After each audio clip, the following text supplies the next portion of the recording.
Baixe os áudios em MP3 desta lei gratuitamente e veja a playlist deste vídeo nos links que estão na descrição. Bons estudos.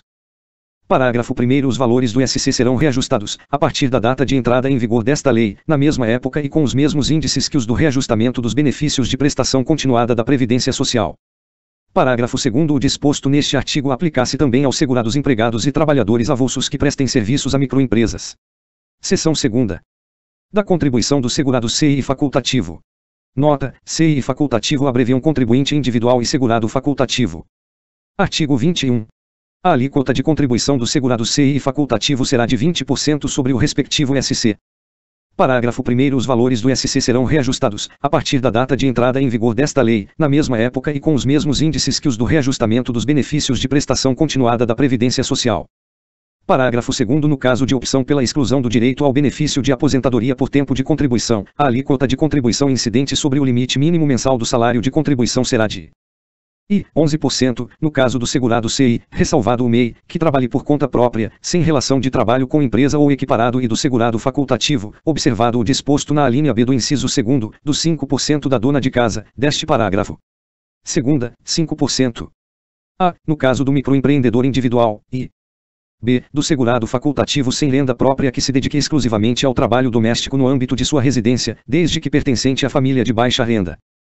Parágrafo 3º. O CI ou facu que tenha contribuído só 11% ou 5% e pretenda contar o tempo de contribuição correspondente para fins de obtenção da aposentadoria por tempo de contribuição ou da contagem recíproca do tempo de contribuição, observada a compensação entre os sistemas do tempo recíproco e que não será contado como TC, para benefício do IRPPS, só os 11% do facu e CI, deverá complementar a contribuição mensal mediante recolhimento, sobre o valor correspondente ao limite mínimo mensal do SC.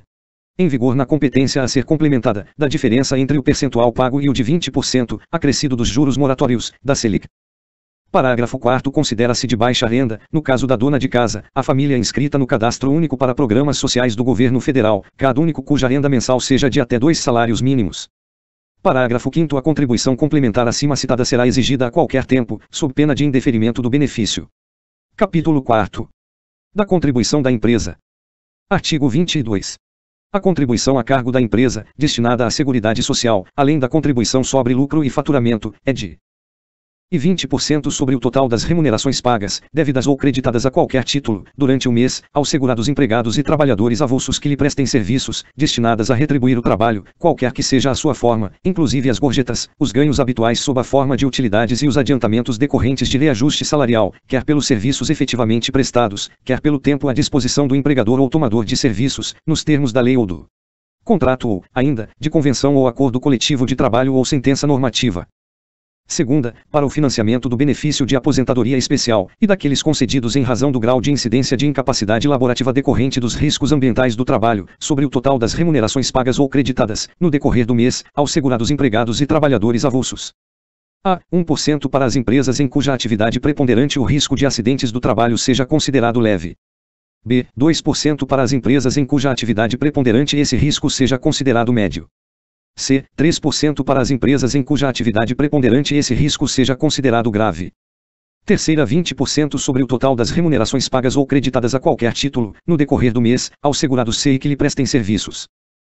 Parágrafo 1º. No caso de bancos comerciais, bancos de investimentos, bancos de desenvolvimento, caixas econômicas, sociedades de crédito, financiamento e investimento, sociedades de crédito imobiliário, sociedades corretoras, distribuidoras de títulos e valores mobiliários, empresas de arrendamento mercantil, cooperativas de crédito, empresas de seguros privados e de capitalização, agentes autônomos de seguros privados e de crédito e entidades de previdência privada abertas e fechadas, além das contribuições do lucro e faturamento, é devida a contribuição adicional de 2,5% sobre a remuneração do empregado avulso e CI que lhe preste serviço. Parágrafo 2º. Não integram a remuneração as parcelas de que trata o parágrafo 9º do artigo 28. Nota: toda parcela que for indenizatória não integrará a remuneração. Parágrafo 3º. O Ministério do Trabalho e da Previdência Social poderá alterar, com base nas estatísticas de acidentes do trabalho, apuradas em inspeção, o enquadramento de empresas, do FAP, para efeito da contribuição do RAT, a fim de estimular investimentos em prevenção de acidentes. Parágrafo 4º. O Poder Executivo estabelecerá, na forma da lei, ouvido o Conselho Nacional da Seguridade Social, mecanismos de estímulo às empresas que se utilizem de empregados portadores de deficiências física, sensorial e/ou mental com desvio do padrão médio. Parágrafo 6º. A contribuição empresarial da associação desportiva que mantém equipe de futebol profissional destinada à Seguridade Social, em substituição à contribuição patronal sobre a remuneração e do RAT, corresponde a 5% da receita bruta, decorrente dos espetáculos desportivos de que participem em todo o território nacional em qualquer modalidade desportiva, inclusive jogos internacionais, e de qualquer forma de patrocínio, licenciamento de uso de marcas e símbolos, publicidade, propaganda e de transmissão de espetáculos desportivos. Parágrafo 7º. Caberá à entidade promotora do espetáculo a responsabilidade de efetuar o desconto de 5% da receita bruta decorrente dos espetáculos desportivos e o respectivo recolhimento ao Instituto Nacional do Seguro Social, no prazo de até 2 dias úteis após a realização do evento. Parágrafo 8º. Caberá à associação desportiva que mantém equipe de futebol profissional informar a entidade promotora do espetáculo desportivo todas as receitas auferidas no evento, discriminando-as detalhadamente. Parágrafo 9º. No caso de a associação desportiva que mantém equipe de futebol profissional receber recursos de empresa ou entidade, a título de patrocínio, licenciamento de uso de marcas e símbolos, publicidade, propaganda e transmissão de espetáculos, esta última ficará com a responsabilidade de reter e recolher o percentual de 5% da receita bruta decorrente do evento, inadmitida qualquer dedução, no prazo de até o dia 20 do mês subsequente ao da competência. Parágrafo 10. Não se aplica essa substituição às demais associações desportivas, que devem contribuir na forma dos incisos I, dos 20% sobre a remuneração, e segunda, do RAT, deste artigo e do artigo 23, do lucro e do faturamento. Nota, lembrando que a alíquota da contribuição sobre o lucro para bancos e entidades financeiras em geral é de 15%. Parágrafo 11. Essa substituição aplica-se à associação desportiva que mantém a equipe de futebol profissional e atividade econômica organizada para a produção e circulação de bens e serviços e que se organize regularmente, segundo um dos tipos regulados nos artigos 1039 a 1092 da Lei nº 10.406, de 10 de janeiro de 2002, Código Civil. Parágrafo 11. O disposto no parágrafo anterior se aplica apenas às atividades diretamente relacionadas com a manutenção e administração de equipe profissional de futebol, não se estendendo às outras atividades econômicas exercidas pelas referidas sociedades empresariais beneficiárias. Parágrafo 13.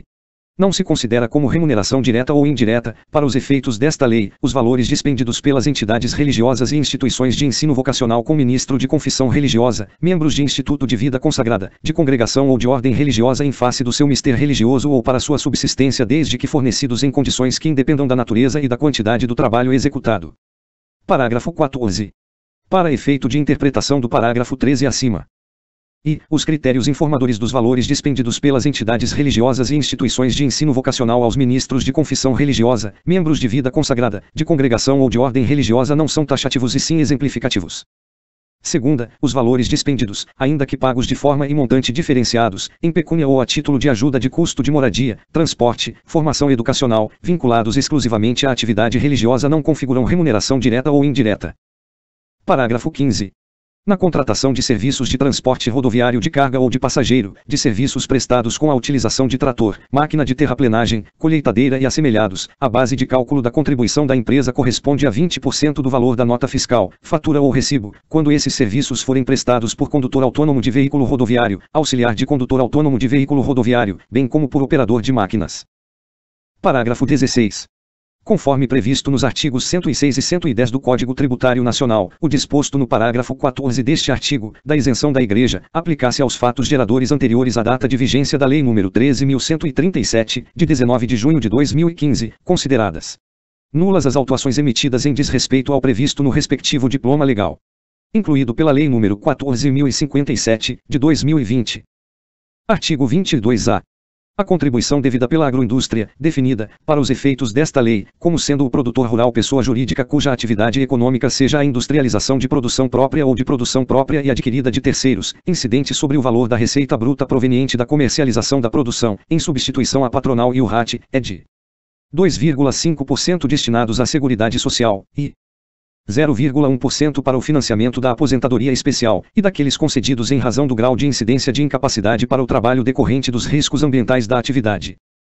Parágrafo 2º. Esses 2,5% mais 0,1% do rural CNPJ da agroindústria não se aplica às operações relativas à prestação de serviços a terceiros, cujas contribuições são sobre a remuneração e o RAT. Parágrafo 3º. Na hipótese do parágrafo acima, a receita bruta correspondente aos serviços prestados a terceiros será excluída da base de cálculo da contribuição de que trata o caput. Parágrafo 4º. Essa aplicação de 2,5% mais 0,1% da agroindústria não se aplica às sociedades cooperativas e às agroindústrias de piscicultura, carcinicultura, suinocultura e avicultura. Parágrafo 5º. O disposto no inciso I do artigo 3º da Lei nº 8.315, de 23 de dezembro de 1991, não se aplica ao empregador rural CNPJ, que contribuirá com o adicional de 0,25% da receita bruta proveniente da comercialização da produção, destinado ao Serviço Nacional de Aprendizagem Rural, Senar. Nota: esse parágrafo foi inserido em 2001. Abre aspas, o referido artigo 3º diz, constituem rendas do Senar, e, contribuição mensal compulsória, a ser recolhida à Previdência Social, de 2,5% sobre o montante da remuneração paga a todos os empregados pelas pessoas jurídicas de direito privado, ou a elas equiparadas. Fecha aspas. Parágrafo 6º. Não se aplica esse regime substitutivo de que trata este artigo à pessoa jurídica que, relativamente à atividade rural, se dedique apenas ao florestamento e reflorestamento como fonte de matéria-prima para industrialização própria mediante a utilização de processo industrial que modifique a natureza química da madeira ou a transforme em pasta celulósica.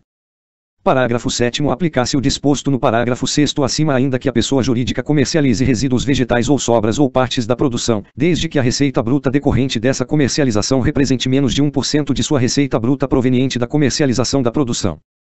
Artigo 22b. As contribuições da empresa sobre a remuneração e do RAT são substituídas, em relação à remuneração paga, devida ou creditada ao trabalhador rural contratado pelo Consórcio Simplificado de Produtores Rurais, pela contribuição dos respectivos produtores rurais, calculada na forma do artigo 25 desta lei, dos 1,2% mais 0,1% do produtor rural CPF. Abre aspas, artigo 25A. Equipara-se ao empregador rural pessoa física o consórcio simplificado de produtores rurais, formado pela União de Produtores Rurais Pessoas Físicas, que outorgar a um deles poderes para contratar, gerir e demitir trabalhadores para prestação de serviços, exclusivamente, aos seus integrantes, mediante documento registrado em cartório de títulos e documentos. Fecha aspas. Artigo 23. As contribuições a cargo da empresa provenientes do faturamento e do lucro, destinadas à Seguridade Social, além das patronais sobre a remuneração e do RAT, são calculadas mediante a aplicação das seguintes alíquotas: 2% sobre sua receita bruta, 10% sobre o lucro líquido do período base, antes da provisão para o imposto de renda, ajustado na forma do artigo 2º da Lei nº 8.034, de 12 de abril de 1990. Parágrafo 1º. No caso de bancos e entidades financeiras em geral, a alíquota sobre o lucro líquido é de 15%. Parágrafo 2º. O disposto neste artigo não se aplica ao empregador rural CPF. Se gostou dessa forma diferenciada de se ler leis, deixe seu like, se inscreva no canal e ative o sininho para acompanhar minhas novas postagens. Também não deixe de compartilhar para aquele seu colega concurseiro que você quer que tenha sucesso.